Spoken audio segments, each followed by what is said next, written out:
Everyone says it takes 21 days to form a habit. That's a lie. This one coaching technique literally picked me up when I was at rock bottom. Now I use it with my clients to help them rewire their brains and rewrite their stories. And today I'm giving it to you step by step. So one of my clients was stuck in a loop and they were constantly getting triggered. The first thing they do to escape was reach for substances or alcohol. And honestly, I could relate. For me, it wasn't necessarily substances. It was my own mind. I used to overthink everything, a response, a decision, what someone was thinking. I spent all of my teenage years and some of my adult years in a very toxic and unhealthy relationship. This relationship was unstable, it was volatile, and I was constantly on edge. I was anxiously attached to someone who was avoidantly attached to me. So you can already imagine the dynamics that were going on. I was stuck in a lack mentality loop, going round in circles like a dog chasing its tail. Anyway, thankfully, this was years ago, and I've done a lot of work on myself since. And now I can share what helped me break free from those destructive type of toxic patterns, and also help clients who were exactly where I once was. Truth is, we all have some kind of vice, whether that is overeating, controlling calories, counting calories, overworking out, being obsessed with weight, trying to control everything instead of just trusting the process, phone addictions, never feeling present, or anything else that keeps us stuck.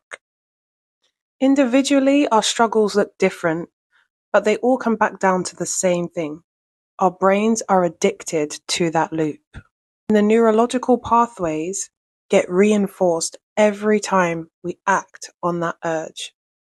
And the wild part is, even when our circumstances change, your brain will still look for the evidence in order to repeat that same feeling.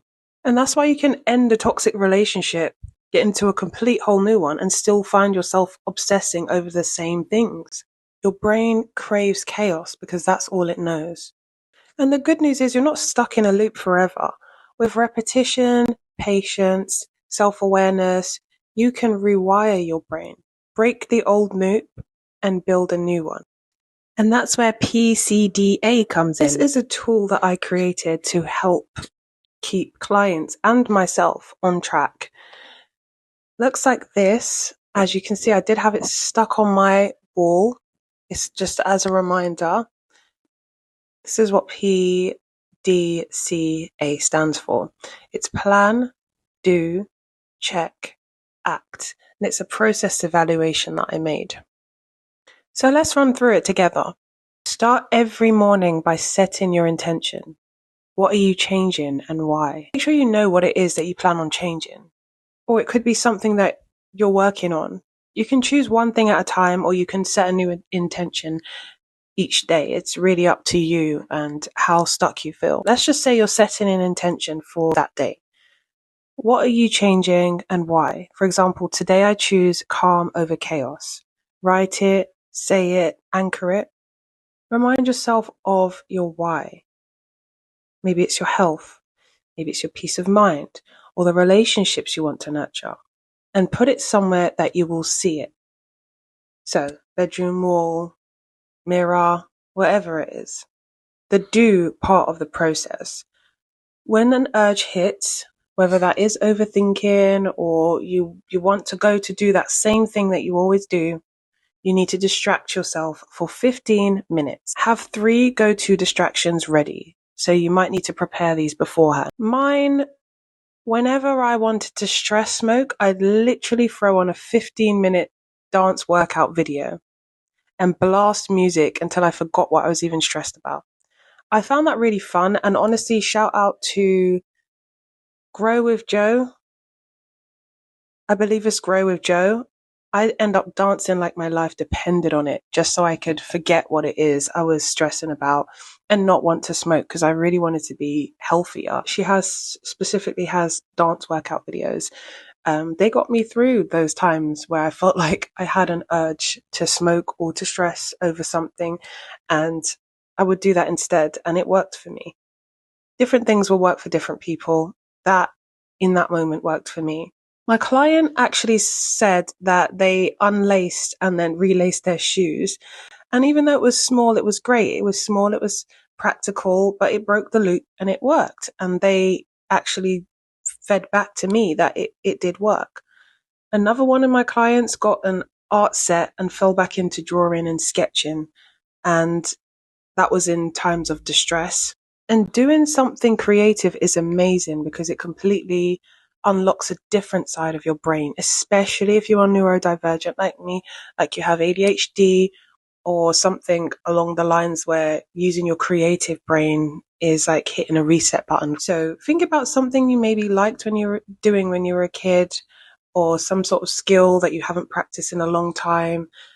Just have fun, whatever it is. Make sure it's a healthy habit.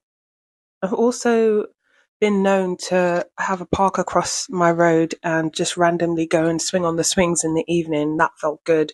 It felt very childlike, and it was something that took my mind off things and just made me feel like a kid again. Until I spotted a rat in the park one evening, and we literally locked eyes, and I ran, and I was terrified. And I never went to the park again. Anyways, so check is the next action. Afterwards, so after you've done that 15-minute distraction, notice how you feel when you've chosen differently. And if you do slip up and you have just gone back to your old pattern or cycle, don't judge yourself. Instead, reflect. What triggered me? What was the thing that triggered me? This is not failure, it's data. And so for that reason, I encourage you all to journal while you're doing this, because it is literally like collecting data. You will start to notice your patterns and you'll start to notice your triggers and things like that. Sometimes looking back on it is helpful. So journaling is a really good way of doing that. It's getting your thoughts out of your head and onto paper. And sometimes you'll be surprised what comes out, because it's a free word association. And last, but by no means least, is act.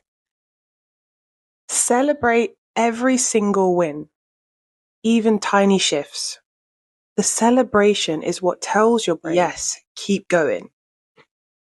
This is the path we want to keep. All about weakening the old neural pathway by not repeating it, and strengthening the new neural pathway by constant repetition. You don't have to be stuck in the same story. Don't wait for a breakthrough. This is your breakthrough. It's time to get proactive. Every day you get to choose to break the loop, to form a new one. Have created a sheet for you so you can print it. You can print it out and you can stick it on your bedroom wall, your bedroom door, your mirror, your fridge, wherever you're going to see it, and remember it. And anytime you're in that struggle and you're on the precipice of wanting change and moving towards change, but still feeling stuck in that cycle, I want you to look at it and remind yourself of the process and what you need to do. And remember, small steps, big rewiring. That is how you rewrite your story. If you did want to dive deeper into the mindset and energy side of this, I will be doing a tarot reading follow-up, so stay tuned for that. You get to choose to break the loop, to form a new one, to write a better chapter. This is your life. How do you want to lead it? The PCDA method may be a tool, but you are the author. It's important to remember that. So print the sheet, put it somewhere that you'll see it and remember it, and remind yourself your story isn't finished. Rewrite it today. I hope you enjoyed, and I hope you found the worksheet useful, or you will find the worksheet useful. If you would like to see the tarot reading, I will be putting that up in a couple of days, so look out for that. Remember, your mindset matters, so let's create magic. I'll speak to you guys soon.